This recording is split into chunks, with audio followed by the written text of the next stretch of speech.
안녕하세요.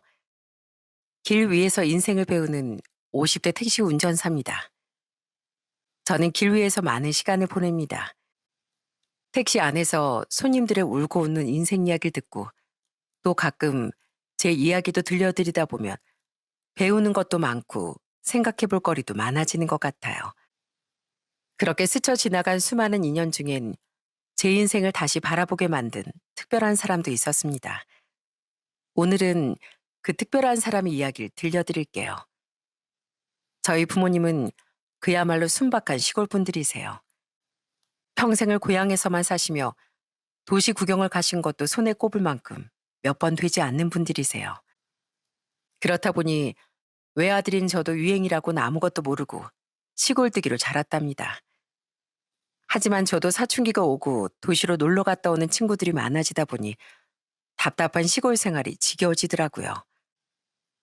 야, 정재야, 너도 방학 때 서울 한번 놀러 갔다 와. 여기서 놀 것도 없고 재미없지 않냐? 집에 있어봤자 농산일이나 돕지. 하지만 서울은커녕 읍내 한번 다녀오는 것도 여간 힘든 일이 아니었습니다. 우선 시간이 나면 늘 부모님 농사일을 도와야 했고 무엇보다 용돈이라는 게 따로 있지도 않았어요. 엄마, 저도 방학 때 애들이랑 서울에 놀러 갔다 오고 싶은데 용돈 조금만 주시면 안 돼요? 뭐 서울? 서울은 왜? 네가 그 복잡한 데 가서 뭘 하겠다고? 시끄럽고 나가서 풀이나 좀 메와라. 네 아버지 허리 아프시댄다. 집안 환경도 넉넉지 않고 부모님도 보수적인 분들이시니 저의 서울행은 번번이 좌절되고 말았습니다.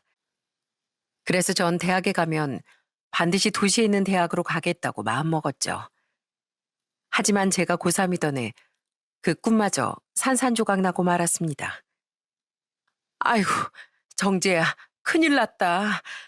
네 아버지가 논두렁에서 넘어져서 허리가 아예 아작이 나버렸어. 이를 어쩌면 좋니? 그건 바로 아버지의 사고 소식이었어요. 아버지는 허리를 크게 다치셔서 한동안은 꼼짝도 못하게 되셨죠. 아버지가 일을 못하시게 되니 안 그래도 어렵던 집안은 더 휘청하게 되었고 거기에 병원비까지 더해져 저의 대학마저 물 건너갈 지경이었답니다. 엄마, 저 그냥 대학 안 가고 도시에 가서 돈이나 벌래요. 지금 대학에 합격해도 등록금하고 생활비 감당을 어떻게 하겠어요. 제가 도시 가서 돈 벌고 집으로 생활비 붙일 테니까 아버지 간호 부탁드려요. 미안하다, 아들. 부모가 못나서 하나뿐인 자식 대학도 못 보내주고 그래도 네 아버지만 자리에서 일어나면 그땐 꼭 네 등록금 보내줄게. 어머니 눈물까지 보이시며 나중에라도 꼭 대학에 보내주겠다 약속하셨어요. 그러면서 제가 도시로 돈을 벌러 올라가던 날 어머니 유일한 귀중품인 은반지까지 팔아다 서울 가는 여비를 보태주셨답니다. 이 돈 가지고 서울 가서 방 얻는 데라도 보탰어. 가서 남한테 무시당하지 말고 당당하게 살아야 한다. 우리야 시골 무지렁이라 시골서 이러고 살아도 정재는 도시 가서 좋은 거 보고 좋은 거 먹고 지내. 알겠지? 고마워요, 엄마. 저 꼭 성공해서 내려올게요. 가서도 전화 자주 드릴게요. 건강 잘 챙기셔야 돼요. 그렇게 어렵사리 서울에 올라온 전 일단 닥치는 대로 돈을 벌어야 했습니다. 당시 제 수중에 있던 돈은 2달치 월세와 어머니가 주신 돈 얼마뿐이었거든요. 처음엔 어디서 일을 구해야 하는지도 몰라 무작정 발품을 팔았습니다. 전 이력서 수십 장을 뽑아 무작정 사무실이 많다는 동네로 찾아갔어요. 그리고 어떤 회사인지도 모르고 일단 이력서부터 들이밀었죠. 안녕하세요. 저는 임정재라고 합니다. 일단 시켜만 주시면 뭐든 해보겠습니다. 비록 고졸이지만 학교 다닐 때 반 1등도 해봤고 깡다구 좋다는 소리도 많이 들었어요. 이 사람아, 무슨 구멍가게 직원 뽑는 것도 아니고 누가 이런 식으로 이력서를 들고 오나? 패기가 좋은 건 알겠는데 이렇게 무모하게 덤빈다고 누가 자네를 알아주겠어? 일이라는 건 의욕만으로 되는 게 아니야. 매번 이런 식으로 쫓겨나는 날이 더 많았지만 저는 더 절박하게 매달렸습니다. 그러다 어떤 작은 회사 영업사원으로 채용이 되는 행운이 찾아오기도 했어요. 이 정도 용기면 영업사원 하는데 아주 제격이겠어. 입사할 때 간절했던 마음이 잊지 말고 영업 뛸 때도 무조건 두드리고 매달리고 돌격하란 말이야. 알겠어? 네, 알겠습니다. 발바닥에 땀나도록 뛰어보겠습니다. 그렇게 전 꿈에 그리던 서울에서 직장인이 되었습니다. 전 이 소식을 제일 먼저 부모님께 알렸어요. 부모님은 정말 기뻐하시며 울먹이기까지 하시더라고요. 정재야, 애비다. 우리 정재가 서울에서 출세했단 소리를 들으니까 이 애비 허리가 다 펴지는 것 같다. 장하다 우리 아들. 아버지, 누가 들으면 뭐 사법고시라도 붙은 줄 알겠어요. 그래도 감사해요. 제가 돈 많이 벌어서 아버지 허리도 싹 다 낫게 해드릴게요. 비록 도시 생활은 삭막하고 외로웠지만 언젠가 부모님을 모시고 안락하게 살 날을 꿈꾸며 묵묵히 살아왔습니다. 그러던 어느 날 외롭기만 하던 제게도 봄날이 찾아왔어요. 바로 여자친구가 생긴 거였습니다. 여자친구는 저희 회사에 일을 주는 원청 직원이었습니다. 여자친구 회사는 저희 회사보다 훨씬 조건도 좋고 급여도 괜찮은 회사였어요. 그럼에도 여자친구는 시덥지 않은 월급 받는 영업사원인 절 사랑해 주더라고요. 수연아, 너에 비하면 내가 너무 형편없는 사람이라 항상 미안해. 더 잘해주고 싶고 좋은 곳에 데려가주고 싶은데 내가 부족한 게 참 많다. 그지? 그런 말 하지 마, 오빠. 난 오빠 있는 그대로가 좋아. 난 오빠가 돈이 있든 적든 그건 아무것도 중요하지 않아. 내가 돈 많은 사람 찾는 거였으면 진작에 엄마 아빠 등살에 밀려 시집 갔을걸? 그도 그럴 것이 여자친구 아버님은 대학 교수셨고 어머님은 유명한 서양 화가였습니다. 가난한 시골 농부인 저희 부모님과는 그야말로 하늘과 땅 차이였죠. 아내 오빤 박사꽃을 밟고 있다고도 했습니다. 하지만 여자친구는 그런 물질적인 건 전혀 개의치 않고 정말 순수한 마음으로 제 곁에 머물러줬어요. 그렇게 2년간 연애한 저흰 진지하게 결혼을 생각하게 되었답니다. 전 우선 가장 큰 산과 부딪혀 보기로 했어요. 가진 것도 배운 것도 없는 제가 유일하게 잘하는 게 될 때까지 매달리는 것이었거든요. 전 물벼락짐은 얻어맞을 각오로 예비 처가의 문을 두드렸습니다. 여자친구가 손을 꼭 붙잡고 대궐같이 높은 대문 앞에 서서 조심스럽게 초인종을 눌렀죠. 과연 예비 장모님께서 어떤 반응이실까 상상하며 그렇게 초조하게 기다리고 있는데 한참이 지나도 문이 열리지 않는 거예요. 그때 여자친구가 몹시 당황하며 다시 초인종을 몇 번이고 눌렀어요. 엄마, 저희 왔어요. 제가 오늘 이 사람이랑 같이 오겠다고 말씀드렸잖아요. 집에 계시는 거 알아요. 문 좀 열어주세요. 차라리 예비 장모님이 제게 험한 말을 하시거나 소금이라도 뿌리셨다면 그보다 충격이 덜했을 겁니다. 하지만 예비 처간 저를 아예 무시하는 것으로 이 결혼을 반대한다는 뜻을 보이셨죠. 그 이후 전 몇 번이고 처가의 문을 두드렸지만 제가 아예 안 보이시는 듯 절대 문도 열어주지 않았습니다. 그렇게 몇 번이나 열리지 않는 대문 앞을 서성였을까요? 마침내 꽁꽁 닫혀있던 대문이 열리더군요. 저는 감히 안으로 들어가도 되나 망설이고 있는데 그때 장모님이 밖으로 나오셨어요. 내가 대체 어떤 녀석인지 얼굴을 한번 보고 싶어 나왔네. 감히 내 딸을 넘보는 도둑놈이 누군가 싶어서 내가 처음이자 마지막으로 말하겠네. 자네같이 시덥지 않은 인간이랑 우리 딸이랑 어울린다고 생각하나? 시골에서 풀이나 뜨는 자네 집안이랑 대대로 교수 집안이 우리랑 사돈 맺는 게 말이나 되겠냐고. 집안이 그 지경이면 자네 직업이라도 좀 잘나야 내가 납득할 거 아니야, 납득을. 근데 뭐 영업사원? 지금 누구 놀리는 거야? 분술 몰라도 정도껏 해야지. 당장 내 딸이랑 헤어지지 않으면 그때 나도 이렇게 말로만 끝내지 않을 거야. 내 말 똑똑히 새겨둬. 예비 장모님이 그렇게 비수 같은 말을 쏟아내시는데 전 아무 대꾸도 할 수 없더라고요. 그분이 하시는 말씀 중 틀린 말이 하나도 없었으니까요. 하지만 옆에 있던 여자친구는 바보같이 서 있는 절 대신에 예비 장모님께 소리쳤습니다. 엄마, 어떻게 그런 말을 해요? 우리 집이 뭐 그렇게 잘났는데요. 사람한테 상처 주는 줄도 모르고 잘난 척이나 해대는 집이 뭐가 그렇게 당당하냐고요. 됐어요. 저도 그렇게 아나무인 엄마랑은 더는 만나고 싶지 않아요. 제 결혼 제가 알아서 할 테니까 신경 쓰지 마세요. 오빠, 가자. 뭐야? 김수연, 너 거기 안 서? 내가 널 얼마나 곱게 키웠는데 저런 도둑놈한테 마음을 뺏겨서 부모를 등져? 너 당장 안 돌아와? 여자친구는 제 손을 이끌고 예비 처가에서 벗어났습니다. 그렇게 한참을 말없이 걷다가 여자친구가 우뚝 멈춰서더라고요. 수연아, 미안해. 지금이라도 다시 돌아가서 어머니께 사과드려 볼까? 그러면 수연이 넌 용서해 주실 거야. 오빠 그런 말 들을 만큼 가치 없는 사람 아니야. 오빠 내가 선택한 사람이야. 나 내 선택에 후회해 본 적 없어. 그러니까 난 이 결혼 포기 안 해. 오빠도 절대 나 놓지 마. 전 역시나 어떠한 대꾸도 하지 못하고 그저 조용히 울고 있는 여자친구를 꼭 안아주었어요.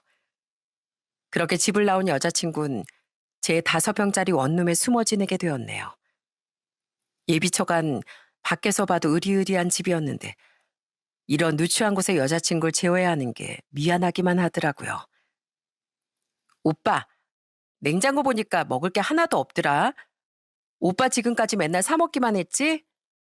우리 장 보러 가자. 그래도 기본적인 양념은 있어야 밥을 해 먹지. 아이, 어떻게 집에 소금도 없어. 여자친구는 허름한 제 자취방을 꾸며보겠다고 장을 봐 냉장고를 채우기도 하고 예쁜 화분을 사다 창문가에 두기도 했습니다. 그러던 어느 날부터 여자친구가 출근을 안 하고 집에만 있더라고요. 수연아, 너 출근 안 해? 출근 시간 이미 지났잖아. 내가 데려다 줄까? 난 아직 시간 여유 있어. 아, 오빠, 나 사실 회사 잘렸어. 알고 보니까 우리 회사 이사님이 우리 아버지랑 잘 아시는 분이더라고. 아버지가 나 집에 안 들어올 거면 회사고 뭐고 아무것도 못하게 하겠대. 어쩌겠어. 아버지 입김이 안 닿는 곳에 다시 이력서 내봐야지. 그러면서 여자친구는 별일 아니라는 듯 씩 웃었습니다. 전 여자친구가 직장일에 얼마나 애착을 두고 열심히 일해왔는지 잘 알고 있었어요. 그런데 저 때문에 집도 나오고 회사마저 관두게 됐으니 제가 무슨 면목이 있었겠습니까? 저만 없다면 여자친구도 늘 그랬듯 행복하게 살 수 있었는데 제가 그 행복을 가로막는 것 같더라고요. 그래서 전 결단을 내려야 했어요. 오빠, 술을 왜 이렇게 많이 마셨어? 무슨 일 있어? 혹시 우리 부모님이 또 뭐라고 하신 거 아니지? 저는 도저히 맨정신으로 얘기할 수 없어 술을 진탕 먹고 말도 안 되는 연기를 하기 시작했어요. 야, 너 집에 언제 가냐? 직장도 없고 돈도 없이 맨날 집에서 나만 기다리고 있으니까 이제 좀 질린다, 야. 너 이제 네 집에 가. 뭐? 오빠, 그게 무슨 말이야? 오빠 지금 연기하는 거지? 나 다 알아. 나 직장 잘린 것 때문에 그러는 거면 나 다시 새 직장 구하면 된다니까? 이제 너 눈치도 없냐? 헤어지자고. 제발 헤어져. 너도 알잖아. 너희 어머니가 맨날 나 가만두지 않겠다고 협박 문자 보내시는 거. 이제 너희 집안 사람들 다 무섭고 소름 끼쳐. 그러니까 제발 나 좀 놔줘. 나도 좀 숨 쉬고 살자. 전 울면서 제게 매달리는 여자친구를 잔인하게 밀어냈습니다. 여자친구가 갈 곳이 없는 걸 알면서 현관 밖으로 쫓아내기까지 했어요. 여자친구는 한참이나 현관문을 두드리며 소리치더라고요. 오빠, 이러지 마. 나한테 이제 오빠밖에 없어. 제발 문 좀 열어줘. 나 너무 춥고 무서워. 그러면서 저도 심장을 움켜잡고 여자친구 몰래 오열했습니다. 그 이후로도 여자친구는 몇 날 며칠이고 저희 집 앞을 서성였지만 전 끝내 돌아서고 말았어요. 그땐 그게 수연이에게 할 수 있는 최선이라고 생각했으니까요. 저희들은 그렇게 허무하게 이별하고 말았어요. 조금 시간이 흘러 들은 이야기인데 결국 갈 곳이 없어진 여자친구는 집으로 돌아가게 되었고 몇 년 후 중매로 어떤 남자와 결혼했다고 하더군요. 축하해, 수연아. 넌 틀림없이 세상에서 제일 아름다운 신부일 거야. 나같이 비겁하고 별 볼 일 없는 놈은 있고 행복하게 잘 살아. 미안하고 정말 사랑했어. 전 이제야 행복을 찾아간 수연이에게 차마 전할 수 없는 마지막 인사를 전했습니다. 그렇게 또 몇 년이 흘러 다시 혼자가 된 전 일밖에 모르는 사람처럼 아무도 만나지 않고 정말 무미건조하게 살았어요.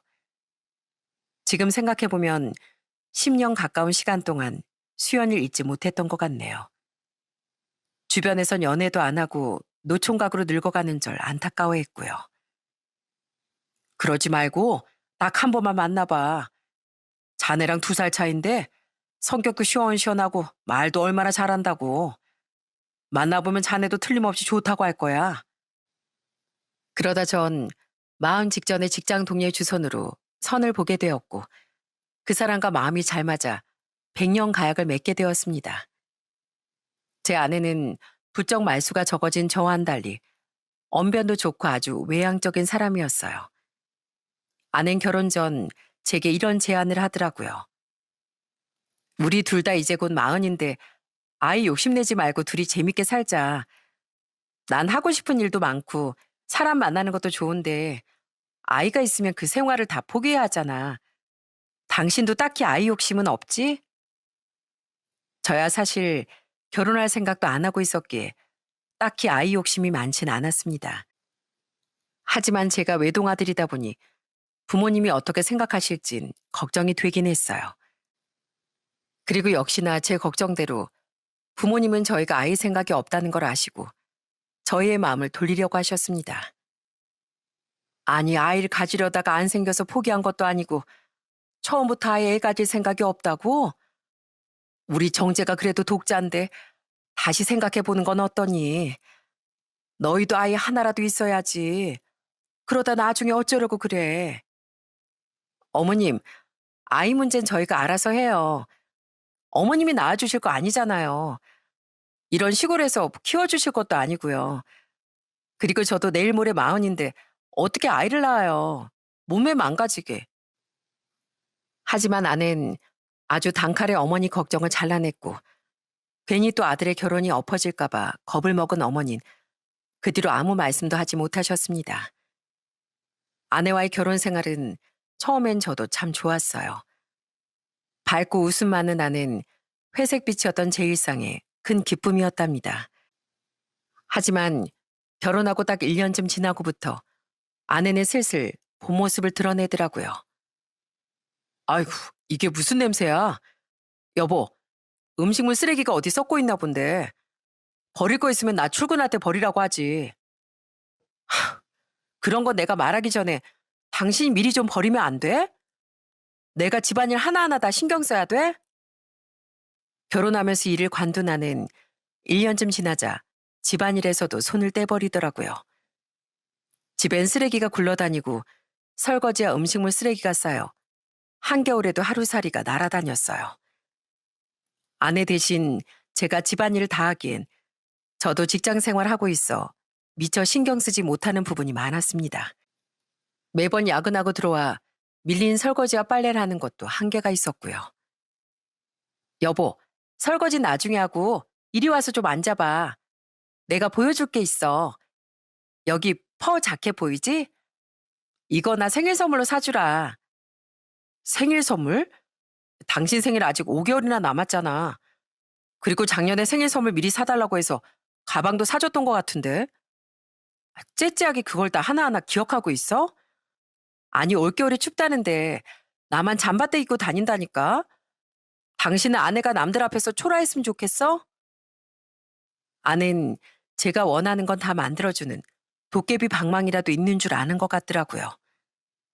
저도 아내를 기쁘게 해주고 싶어 사달라는 건 다 사주는 편이었지만 갈수록 그 정도가 지나치더군요. 그래서 어느 날은 마음을 단단히 먹고 아내에게 단호하게 말했습니다. 저번에 카드값 명세서 보니까 내 월급의 2배를 썼던데 대체 그 돈은 어디다 쓴 거야?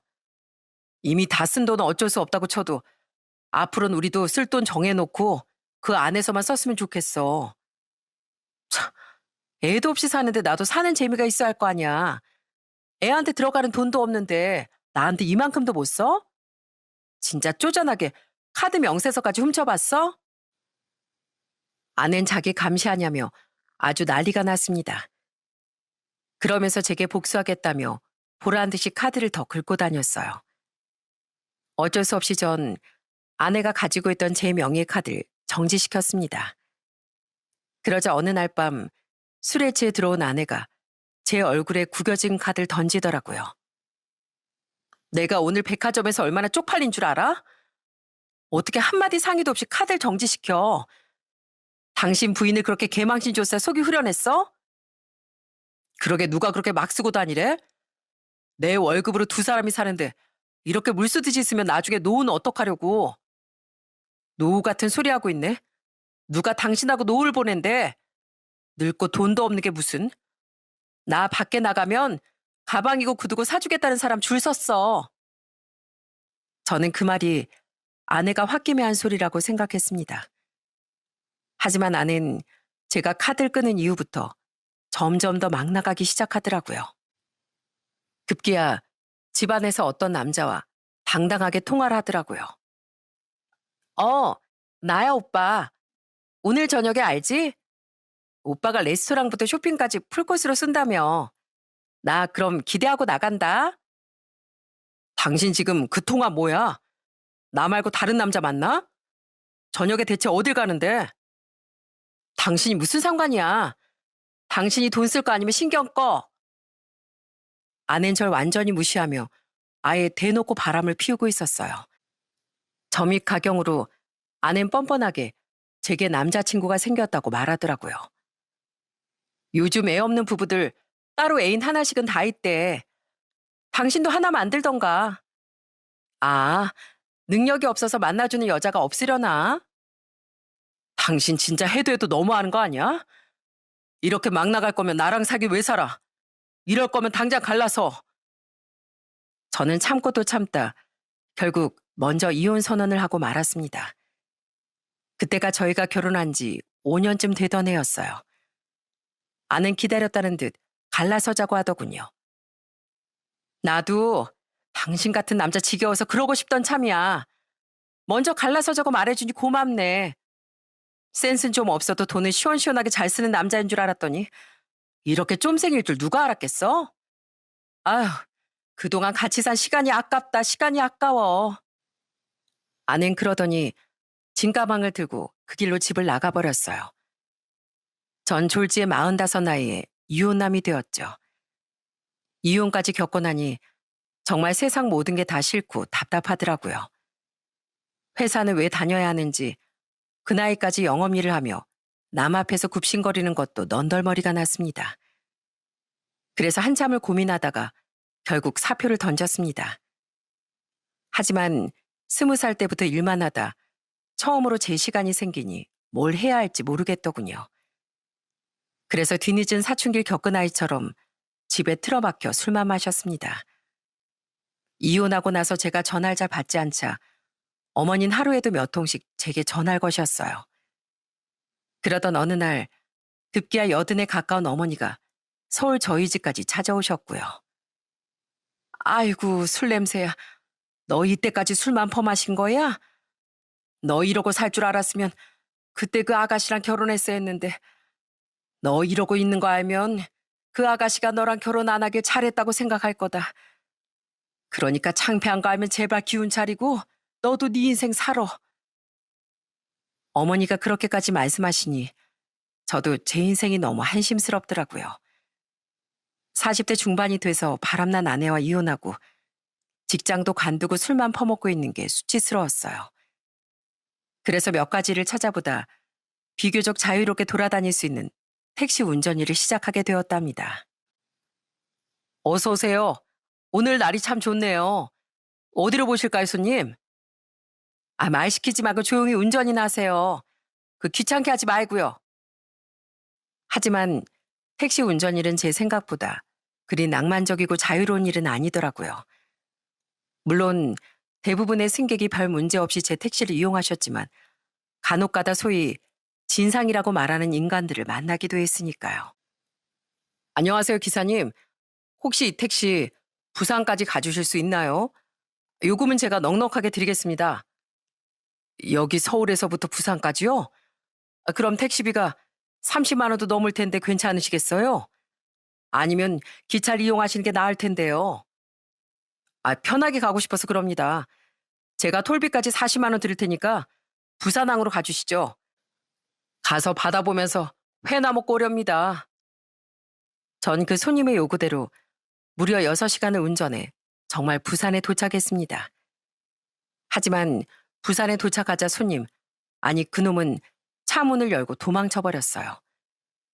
졸지 혼자 부산까지 택시를 운전해서 오게 된 전 너무 분해 서울로 돌아가는 길에 운전대를 몇 번이나 내려쳤는지 모릅니다. 그뿐만 아니라 어느 날은 어떤 여자가 급하게 차에 오르더군요.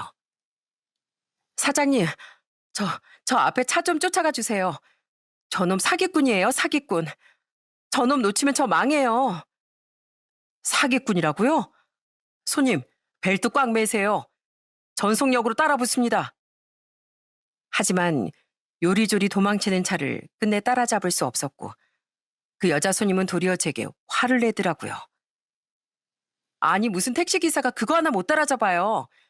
영화에서 보면 택시가 총알처럼 날아다니더만. 저 기사님 때문에 사기꾼 못 잡았으니까 오늘 요금 못 드려요. 손님은 그러더니 쌩하니 가버리더군요. 제가 보기에 사기꾼은 그 앞에 차가 아니라 그 손님 같았는데 말이죠. 이뿐만 아니라 택시를 타면서 요금을 안 내려고 사기치는 인간을 정말 많이 만났습니다.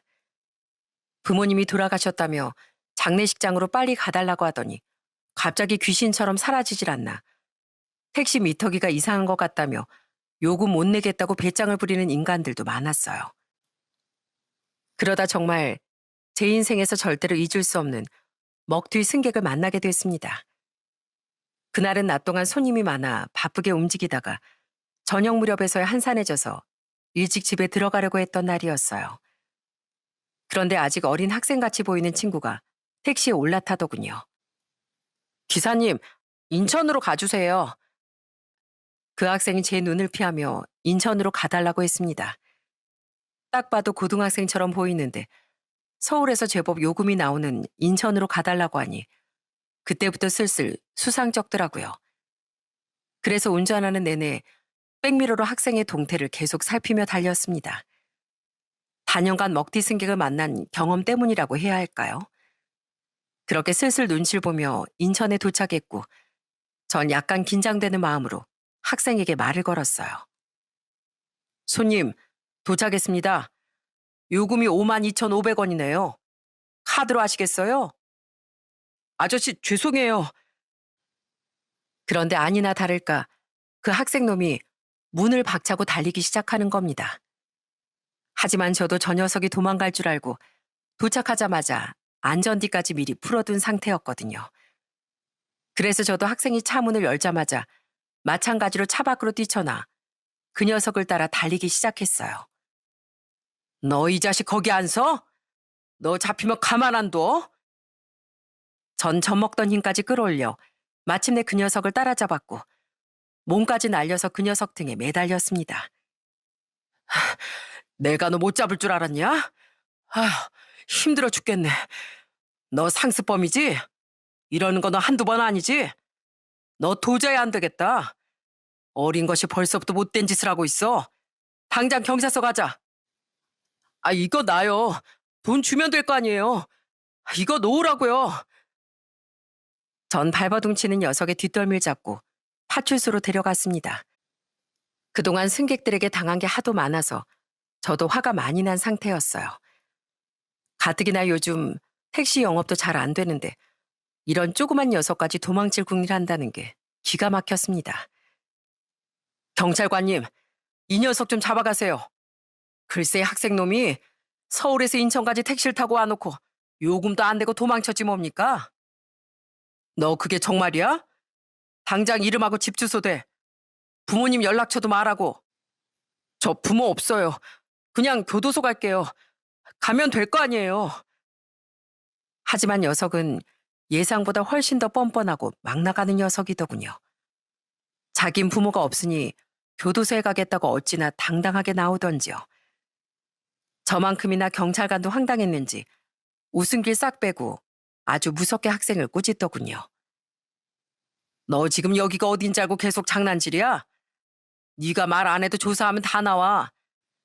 너 고등학생 같은데 정말 소년원이라도 가고 싶은 거야? 그게 아니라 저희 부모님 이혼하셔서 여기까지 올 사람 아무도 없다고요. 이제 저도 곧 성인이니까 제가 알아서 할게요.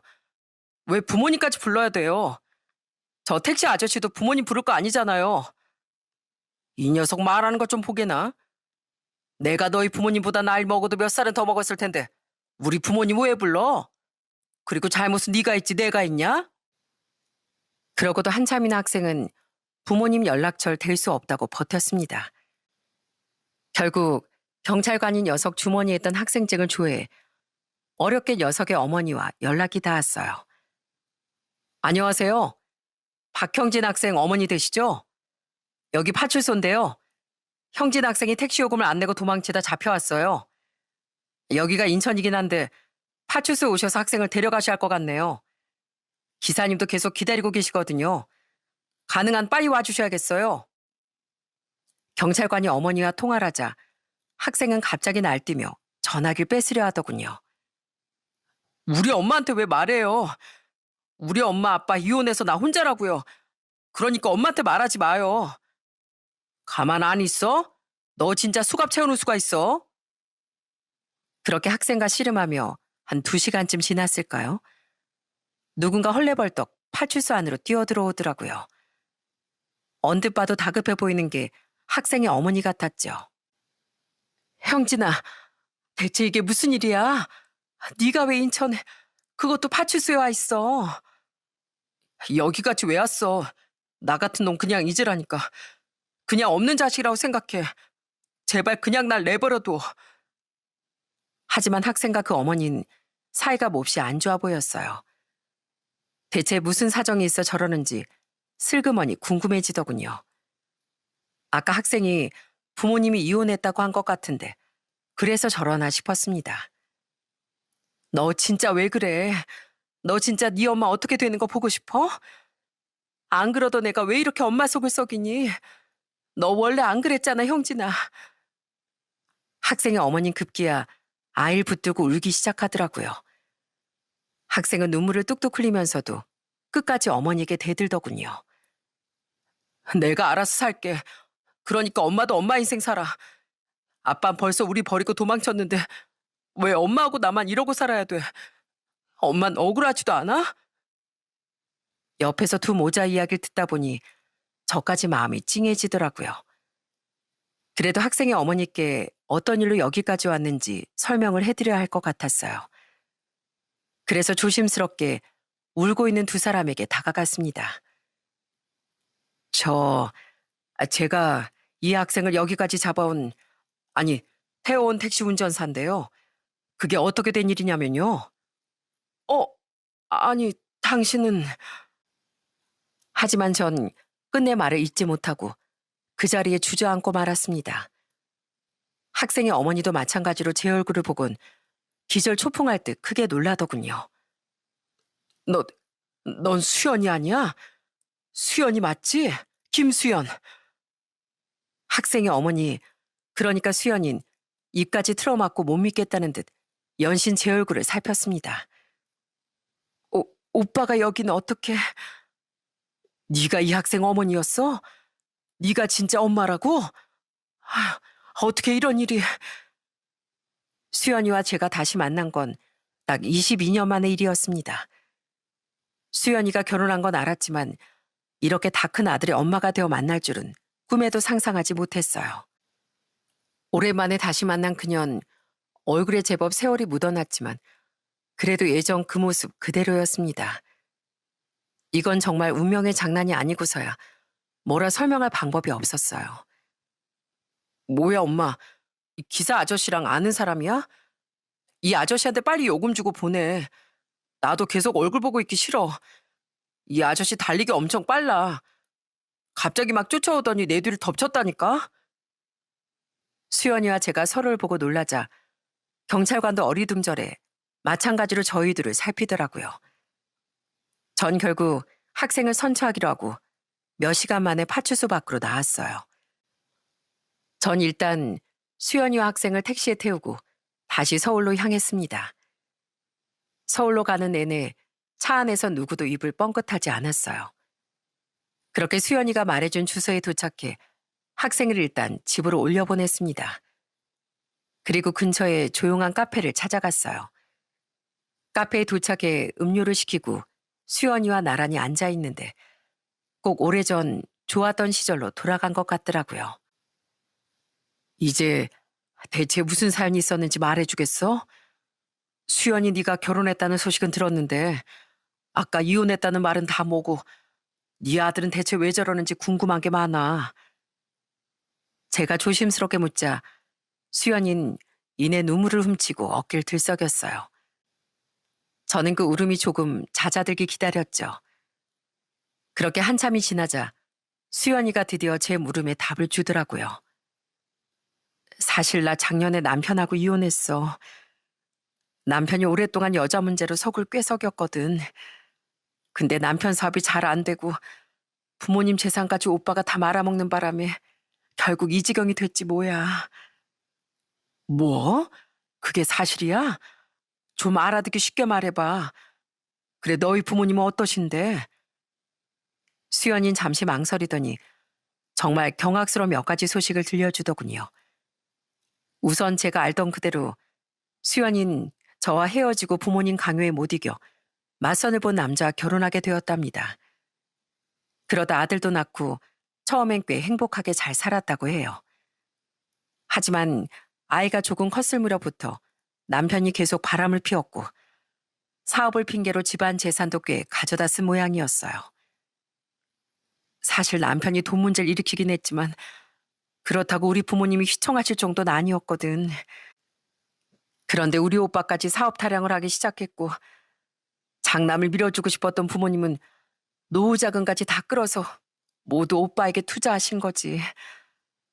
그 때문에 집안 재산은 다 거덜이 났고 그 충격으로 쓰러지신 아버진 끝내 일어나질 못하셨어. 우리 어머니도 심한 충격을 받으시고 아버지까지 돌아가시자마자 치매 증세까지 보이시더라고. 정말 너희 부모님이 그렇게 되셨단 말이야? 오래전에 뵀을 땐 그렇게 건강하고 당당하시던 분들이 어쩌다 그렇게. 네가 정말 힘들었겠구나. 그 고통을 혼자 다 짊어지고 있던 거야? 그럼 어쩌겠어. 그런데 다른 건 다 감당할 수 있어도 내 하나뿐인 아들이 저렇게 방황하는 건 어떻게 할지 모르겠어. 제가 원래 착하고 공부밖에 모르던 앤데 내가 남편하고 맨날 싸우고 이혼하니 많이 전쟁을 치르니 우리 아들이 정서적으로 큰 충격을 받았나 봐. 이제 내가 하는 말은 아예 들으려 하지 않아. 오빠, 우리 형진이 어떡하면 좋아. 다 내 잘못인 것 같아. 제가 수연이와 이별하고 많은 일을 겪은 것처럼 수연이와 그 가족들도 22년간 눈물 없이 들을 수 없는 많은 괴로움을 겪은 것 같더라고요. 한때 예비 장인 장모님이었던 분들은 대학에서 은퇴하시고 평생 모으신 돈을 장남에게 다 뺏기고 그렇게 건강마저 잃으셨고 바람난 남편과 이혼한 수연인 이혼녀가 되어 사춘기 아들 때문에 매일 걱정뿐인 엄마가 되어 있더라고요. 전 그때야말로 세월이 야속하다는 말을 온몸으로 체감했습니다. 수연아, 사실 나 한동안은 너희 부모님을 원망하기도 했어. 대체 왜 그렇게 날 반대하셨을까 따지고도 싶었고. 근데 이제와 그게 다 무슨 소용이겠니? 너희 부모님이 그렇게 되셨다는데 내 마음도 찢어지는 것 같다. 그렇게 말해줘서 고마워, 오빠. 난 오빠가 평생 나 부모님을 원망했다고 해도 반박할 말이 없었어. 그때 오빠에게 준 상처가 너무 커서 늘 오빠에게 미안했거든. 오빠가 나한테 헤어지자고 모지게 말한 것도 다 날 생각해서 그랬다는 거 알아. 오빤 좋은 사람이잖아. 아니야, 수연아. 나 그렇게 좋은 사람 아니야. 나도 이제 곧 사회에 찌든 50대 아저씨인걸. 비록 둘 다 얼굴에 주름살을 훈장처럼 달고 있었지만 저희는 이미 지난 세월을 다 용서하고 다시 예전 그 마음으로 서로를 바라보고 있었습니다.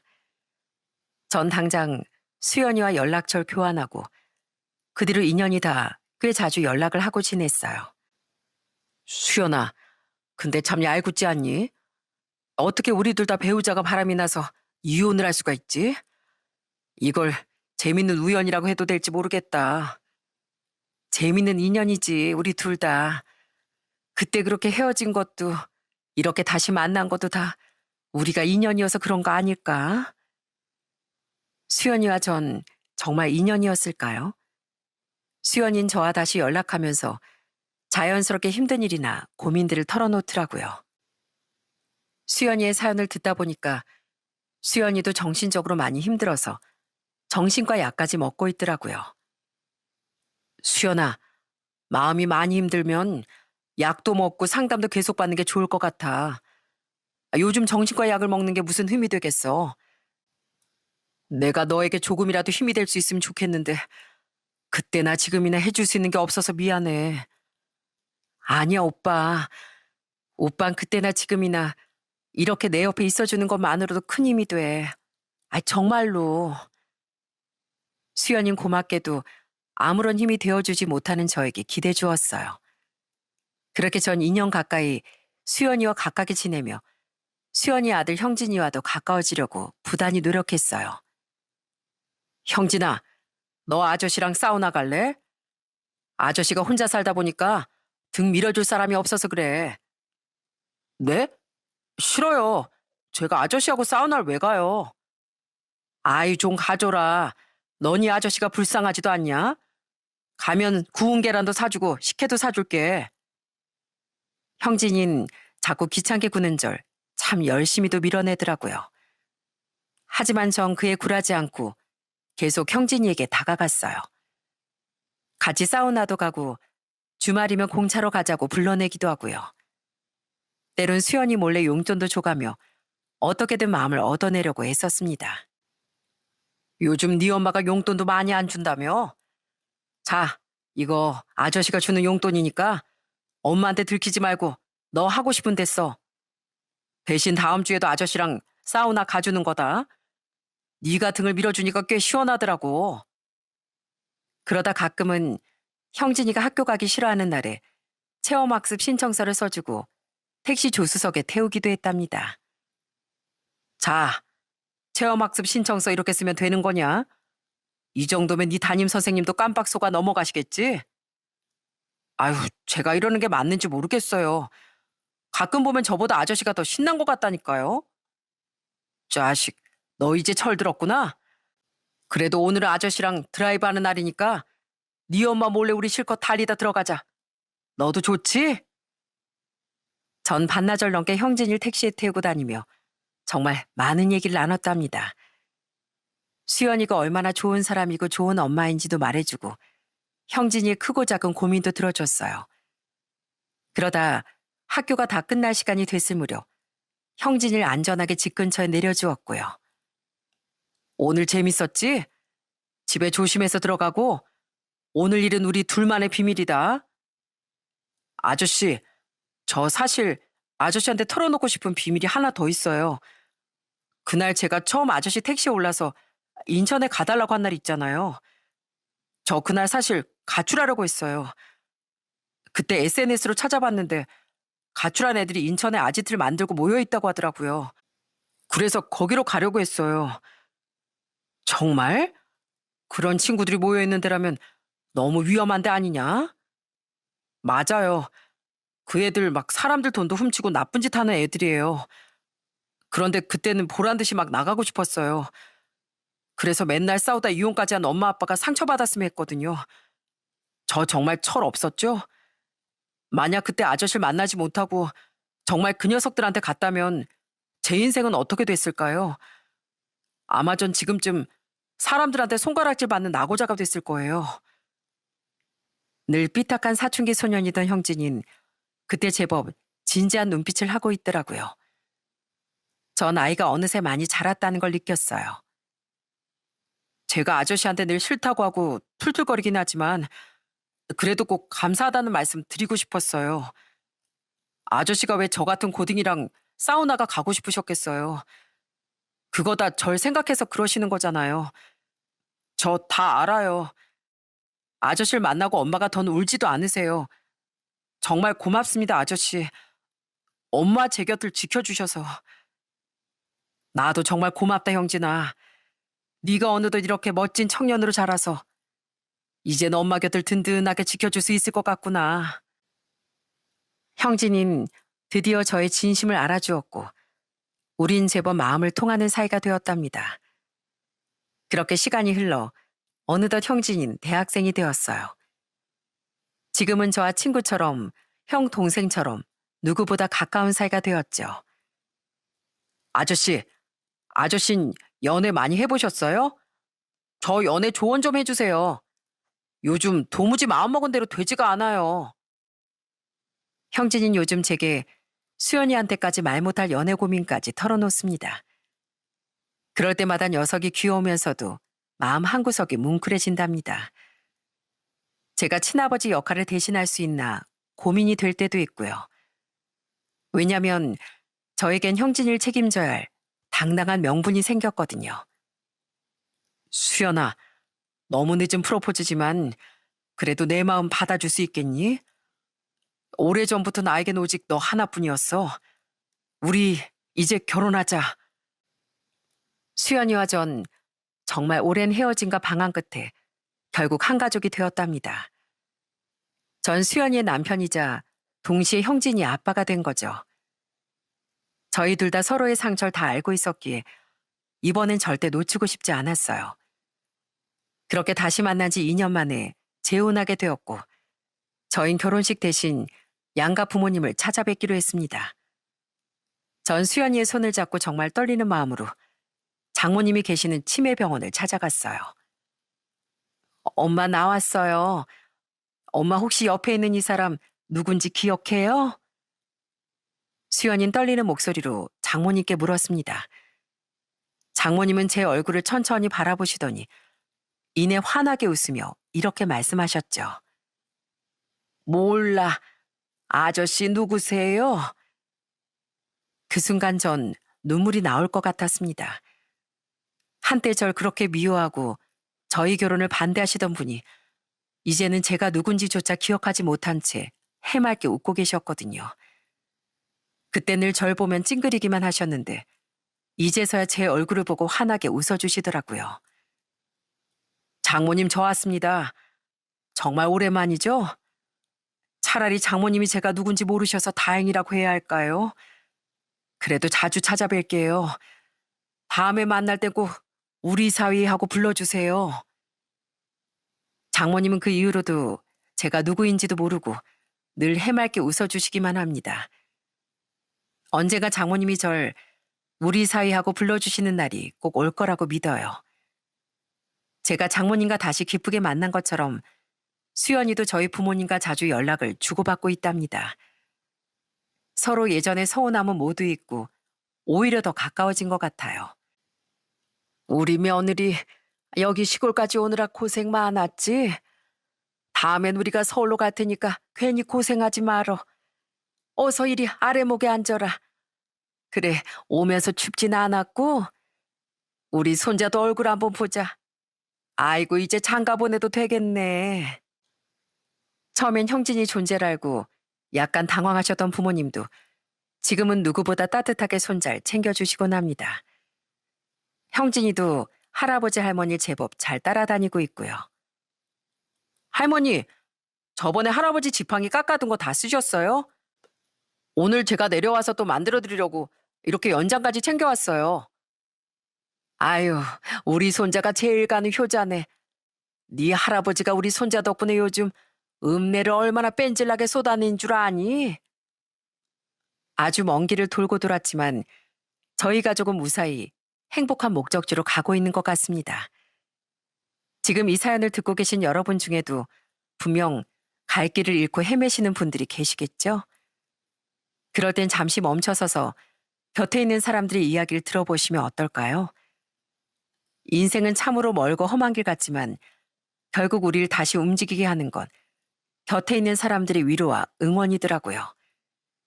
저 역시 수많은 길을 헤매며 잃었던 사랑을 다시 찾고 수많은 고통 끝에 용서를 배우며 여기까지 왔습니다. 지금 이 채널을 듣고 계신 모든 분들도 언젠가 자신만의 목적지에 안전하게 다다르시길 바랍니다. 조금 늦으면 어떤가요? 결국엔 가고자 가는 길을 바르게 가는 게 더 중요하지 않을까요? 오늘도 전 택시 운전기사이자 남편으로 또 아빠이자 아들로 바르게 달려가 보겠습니다.